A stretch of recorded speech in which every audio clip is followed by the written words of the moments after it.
अस्सलाम वालेकुम स्टूडेंट, कैसे हैं आप? उम्मीद करता हूँ आप होंगे फैंटास्टिक।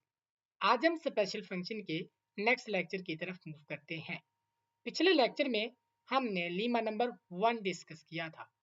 आज हम डिस्कस करने जा रहे हैं लीमा नंबर 2। तो चलें स्टार्ट करते हैं। लीमा नंबर 2 को बर्नौली इनइक्वालिटी का स्पेशल केस भी कहते हैं। स्टेटमेंट इसकी क्या है कि लेट अल्फा कोई एक रियल नंबर है सच डैट कि अल्फा जो है वो greater than or equal to 0 है और less than or equal to क्या है 1 है और एन कोई एक पॉजिटिव इंटीजर है। देन आपने ये प्रूफ करना है कि 1 माइनस अल्फा की पावर अगर क्या हो एन हो तो ये ग्रेटर देन इक्वल टू होता है 1 माइनस एन इनटू अल्फा की। यानी कि इस इनक्वालिटी को इस तरह समझें कि अगर क्या हो 1 माइनस अल्फा की पावर क्या हो एन हो तो आगे ये होगा ग्रेटर देन इक्वल टू होगा ये जो एन हो जाएगा इस अल्फा से क्या हो जाएगा मल्टीप्लाई। तो ये वाली सारी जो टर्म है वो लेस देन और इक्वल टू हो जाएगी इससे। ठीक हो गया।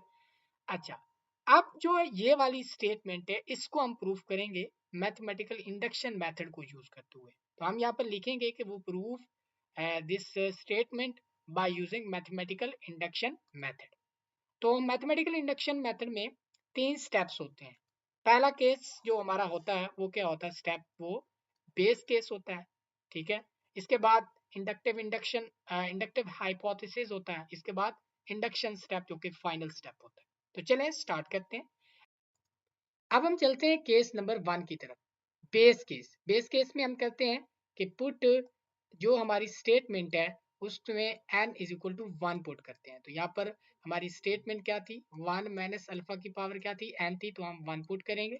डेट इज ग्रेटर और इक्वल टू क्या है 1 माइनस n इंटू अल्फा। तो n की जगह पर 1 पुट किया इंटू क्या है अल्फा है।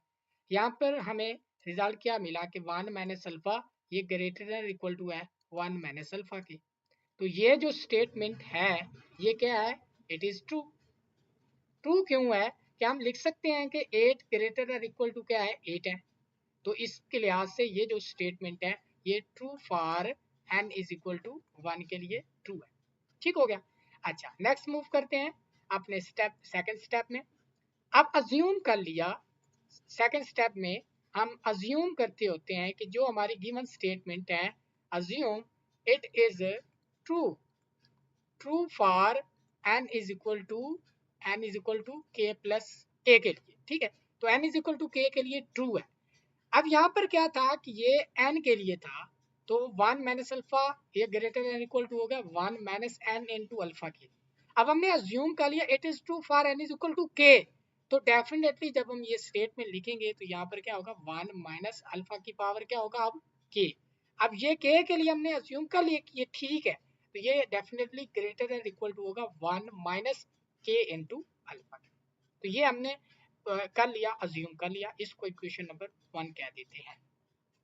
ठीक हो गया। अब यहाँ पर इक्वेशन जो हमारा स्टेप 3 होता है जिसको हम इंडक्शन स्टेप बोलते हैं इसमें हम ये साबित करेंगे now we prove it is also true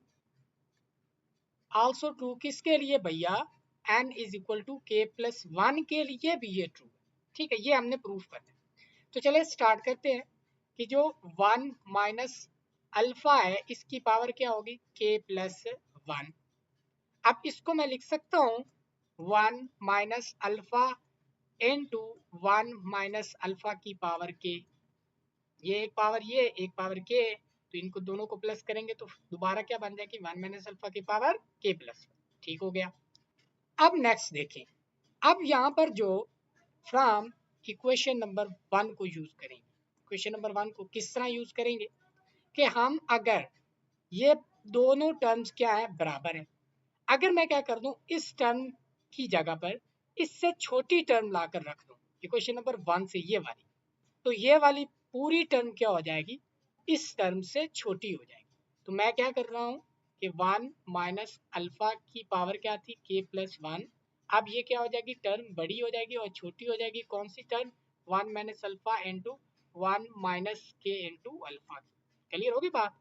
equation number 1 को यूज किया इस टर्म की जगह पर इससे भी छोटी टर्म लाई तो ये पूरी टर्म क्या हो जाएगी अब लेस देन और इक्वल टू हो जाएगी इस टर्म। क्लियर होगी बात। नेक्स्ट मूव करते हैं। अब मैं क्या कर रहा हूँ, ये लेस देन इक्वल टू किससे, 1 माइनस अल्फा की पावर के प्लस 1 के। अब मैं क्या करता हूँ कि ये जो दोनों टर्म्स है इनको मल्टीप्लाई करता हूँ, 1 को मल्टीप्लाई किया इस सारी टर्म के साथ तो 1 माइनस के इंटू अल्फा आया। इसी तरह माइनस अल्फा को मल्टीप्लाई करेंगे 1 से तो माइनस अल्फा को मल्टीप्लाई करेंगे के अल्फा से तो माइनस के अल्फा, तो ये क्या आ जाएगा पॉजिटिव का के अल्फा स्क्वायर आ जाएगा। क्लियर हो गई बात। इसके बाद नेक्स्ट मूव करते हैं, तो 1 माइनस अल्फा की पावर क्या है, के प्लस 1 है। अब यहाँ पर देखें तो ये क्या है 1 माइनस, अब मैं क्या कर रहा हूँ माइनस जो है ना अल्फा वो कॉमन ले रहा हूँ, यहाँ पर बचेगा क्या, यहाँ पर के बचा और यहाँ पर क्या बना 1 और प्लस क्या है के इंटू अल्फा स्क्वायर। क्लियर होगी बात, ठीक है।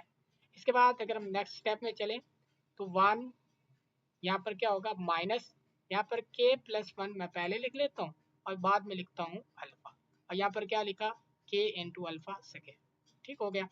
अब जरा गौर से देखें कि हमारे पास जो अल्फा क्या था रियल नंबर था और जो कि क्या था जीरो से ग्रेटर देन इक्वल टू था और लेस देन इक्वल टू क्या था 1 था, यानी कि जीरो से तो बड़ा है ना, जीरो से अगर बड़ा है तो अगर, और के भी क्या था पॉजिटिव इंटीजर था, तो अगर हम इन दोनों को मल्टीप्लाई कर दें इसका स्क्वायर भी ग्रेटर देन जीरो होगा, और अगर हम के को दोनों को मल्टीप्लाई करें दोनों क्या हो जाएंगे ग्रेटर देन जीरो हो जाएंगे। इसका मतलब ये जो पूरी टर्म है ये वाली पूरी टर्म क्या है ग्रेटर देन जीरो।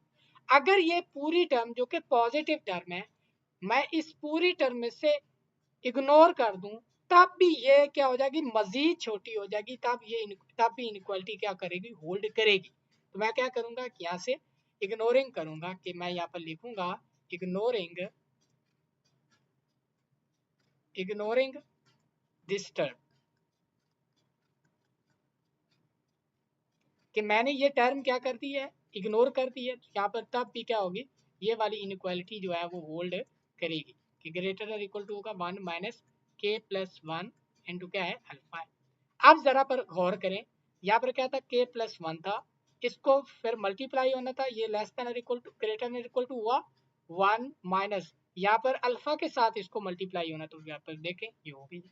तो इसका मतलब क्या हुआ कि ये जो पूरी ये स्टेटमेंट है जो हमने लेकर चले थे इट इज ट्रू फॉर, क्या हमने साबित कर दिया कि ट्रू फॉर किसके N is equal to k plus 1 के लिए। अगर ये के प्लस 1 के लिए तो यहाँ पर हम लिख सकते हैं कि it is also also true for all positive integers के लिए ये ट्रू है। ठीक हो गया। तो it is also true for N is equal N belongs to G. तो यही चीज हमने साबित करनी थी कि ये एन के लिए क्या है होल्ड करती है तमाम पॉजिटिव इंटीजर के लिए। ये था हमारा लीमा नंबर 2। उम्मीद करता हूँ आपको इस वीडियो की समझ आई होगी, आपने इस प्रूफ को विद कॉन्सेप्ट जो है वो समझा होगा और आपको समझ भी आई होगी। तो अगले लेक्चर में हम इसका लीमा नंबर 3 डिस्कस करेंगे, उसके बाद हम जो वो प्रूफ करना है integral equation integral definition of gamma function का, तो हम उसको प्रोसीड करेंगे। अगर वीडियो पसंद आई है तो चैनल को सब्सक्राइब करें, लाइक करें और वीडियो को अपने दोस्तों के साथ शेयर करें। मिलते हैं नेक्स्ट लेक्चर में, तब तक के लिए इजाज़त दीजिएगा। अल्लाह निगहबान।